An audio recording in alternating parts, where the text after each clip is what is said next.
Hello guys, तो मैं Sophia percentage से आपके लिए केमिस्ट्री की एक और नई वीडियो के साथ में, और हम यहाँ पर पढ़ रहे हैं चैप्टर 2 क्लास 9th का ये चैप्टर है जिसका नाम है मैटर अराउंड अस प्योर।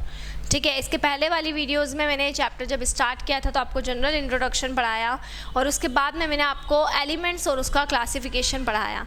क्योंकि जब हम प्योर सब्सटेंसेस की बात करते हैं तो प्योर सब्सटेंसेस के अंदर क्या होता है, प्योर सब्सटेंसेस को हम दो कैटेगरी में डिवाइड करते हैं, जिसमें फर्स्ट हो जाता है एलिमेंट्स और सेकेंड हो जाता है आपका कंपाउंड्स। अगर हम फर्स्ट कैटेगरी की बात कर रहे हैं यानी कि एलिमेंट्स की बात कर रहे हैं तो उसके बारे में प्रीवियस वीडियोज़ में मैं आपको पूरा पढ़ा चुकी हूँ। तो अगर आपको एलिमेंट्स और उसका क्लासिफिकेशन पढ़ना है तो आप प्रीवियस वीडियो में जाकर देख सकते हैं। अब मैं यहाँ पर आपको कंपाउंड्स के बारे में पढ़ाने वाली हूँ।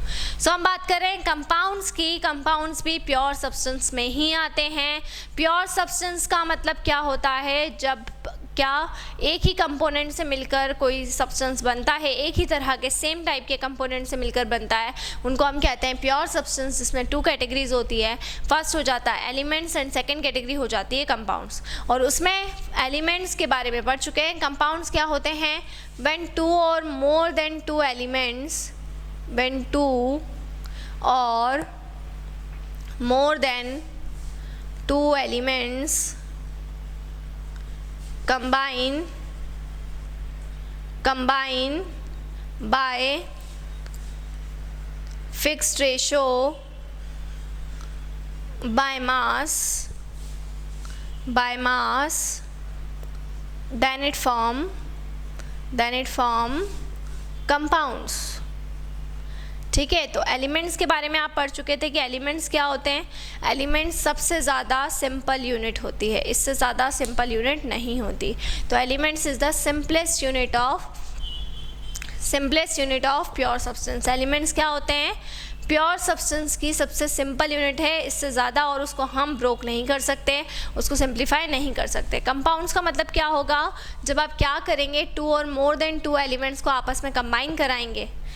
जब आप क्या कर रहे हैं, दो या दो से ज़्यादा एलिमेंट्स को आपस में कंबाइन करवा रहे हैं। कैसे कंबाइन करवा रहे हैं, फिक्स्ड रेशो में कंबाइन करवा रहे हैं, बाय मास कंबाइन करवा रहे हैं, तो उस केस में क्या बनेगा, उस केस में कंपाउंड्स बनते हैं। तो कंपाउंड्स का मतलब क्या होता है कि जब भी आप क्या कर रहे हैं, दो या दो से ज़्यादा एलिमेंट्स को कंबाइन करा रहे हैं फिक्स्ड रेशो बाय मास से, तो उससे हमें क्या मिलेगा, उससे हमें मिलता है compounds.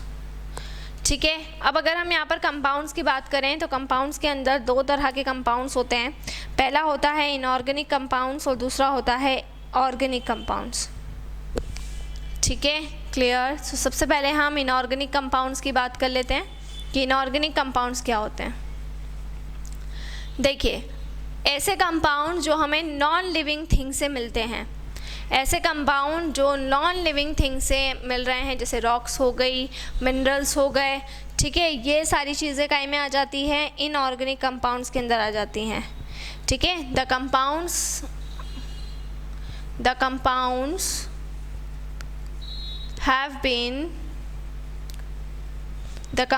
have been mostly obtained from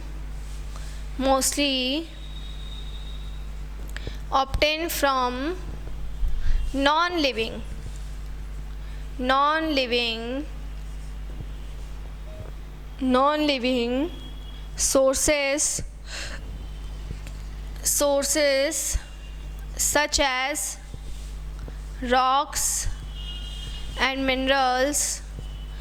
as rocks and minerals, inorganic compounds क्या हो जाएंगे, the compounds have been mostly obtain from non living sources such as rocks and minerals are called inorganic compound. ठीक है, जैसे example इसमें आ जाएंगे, baking soda हो गया, ठीक है, वॉशिंग सोडा हो गया,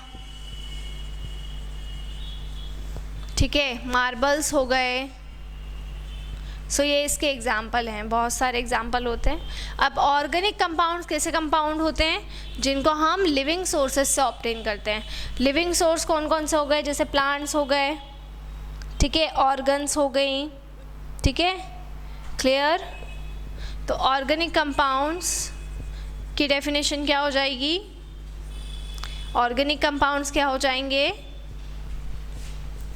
the compounds the compounds have been mostly obtained from living sources. ऐसे सोर्सेज जो किससे ऑब्टेन हो रहे हैं, लिविंग सोर्सेज से ऑब्टेन हो रहे हैं. और वो लिविंग सोर्सेज कौन कौन से हो जाएंगे, such as plants and animals.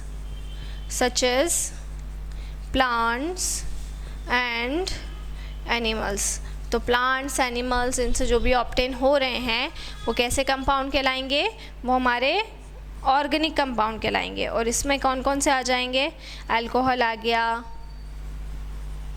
Sugar आ गई, ठीक है, एसिटिक एसिड आ गया. क्लियर. सो ये सब लिविंग सोर्सेज से ऑब्टेन होने वाले कंपाउंड्स होते हैं. तो दो कैटेगरी में हम कंपाउंड्स को डिवाइड करते हैं. फर्स्ट कैटेगरी क्या हो जाती है, organic compounds, and second category हो जाती है इनऑर्गेनिक कंपाउंड्स. इतना सबको क्लियर हो गया.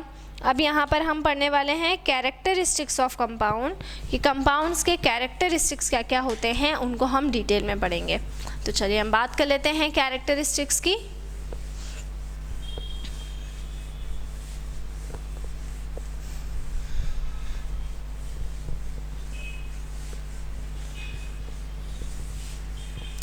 हम पढ़ने वाले हैं अब कैरेक्टरिस्टिक्स ऑफ कंपाउंड्स. और कैरेक्टरिस्टिक्स ऑफ कंपाउंड में हम पढ़ने वाले हैं सबसे फर्स्ट कैरेक्टरिस्टिक्स, पहला कैरेक्टरिस्टिक्स, ठीक है. Pure compounds is composed of the same element. Pure compounds is composed of the same element. देखिए जो प्योर कंपाउंड्स होते हैं, ठीक है, प्योर कंपाउंड्स जितने भी रहेंगे वो प्योर कंपाउंड कैसे कंपोज किए जाते हैं, सेम एलिमेंट से ही कंपोज किए जाएंगे. मतलब उसमें एलिमेंट अलग नहीं होंगे. जैसे मान लीजिए हाइड्रोजन से बन रहे हैं तो उसमें हाइड्रोजन ही होंगे, क्लोरीन से बन रहे हैं तो क्लोरीन ही होंगे, दूसरे एलिमेंट उसमें कंसिडर नहीं होंगे. तो प्योर सब्सटेंस कैसे कंपोज किए जाते हैं, सेम एलिमेंट से कंपोज किए जाते हैं, ठीक है. Pure compounds is homogeneous in nature. Pure compounds is homogeneous in nature. Pure compounds का नेचर कैसा होगा, होमोजीनियस होगा, ठीक है. तो pure compounds is homogeneous in nature, ठीक है ना. Clear.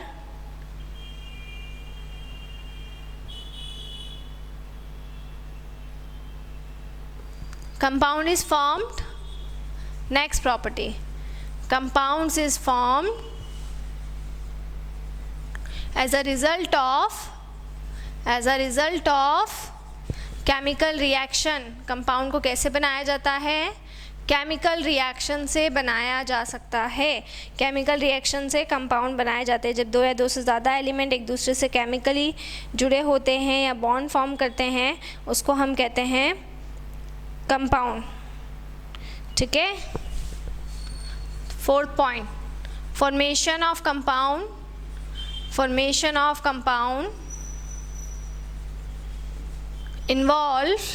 involve energy change.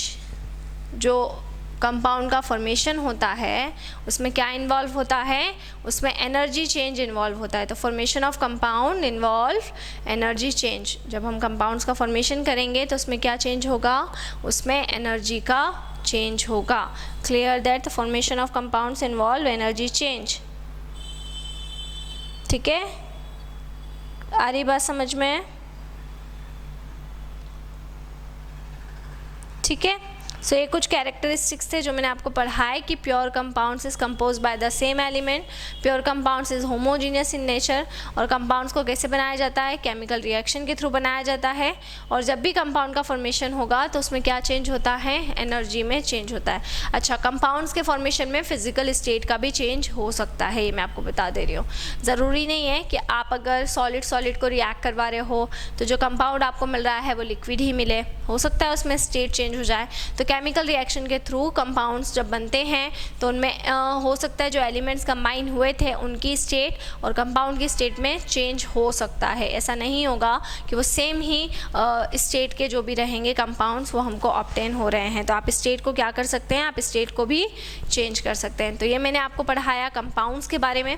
Next video में मैं आपको और कुछ टॉपिक्स पढ़ाने वाली हूँ, हम और आगे के डिटेल्स स्टडी करेंगे। सो इसी तरह से जुड़े रहिए हमारे साथ में, वीडियोस को लाइक करते रहिए, चैनल को सब्सक्राइब करना ना भूलें।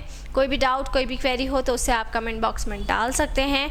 और अगर आप हमसे ऑनलाइन होम क्लासेस पढ़ना चाहते हैं तो हम आपको ऑनलाइन होम क्लासेस की फैसिलिटी भी प्रोवाइड करा रहे हैं। हमसे ऑनलाइन होम क्लासेस पढ़ने के लिए डिस्क्रिप्शन में जाकर सारी डिटेल्स ले लें और हमसे कांटेक्ट करें। इसके अलावा आपको कोई भी डाउट, कोई भी क्वेरी हो, कोई भी टॉपिक पढ़ना हो उसे आप कमेंट बॉक्स में डालें। आपको जो भी चैप्टर पढ़ना है उसे प्लेलिस्ट में डालें। प्लेलिस्ट में डालेंगे तो मेरी जितनी भी वीडियोज़ है वो वहाँ पर आपको मिल जाएंगी। घर पर रहें, सुरक्षित रहें, बाहर ना निकलें, बहुत ज़रूरी हो तो ही बाहर निकलें। Stay home, stay safe. Thank you so much.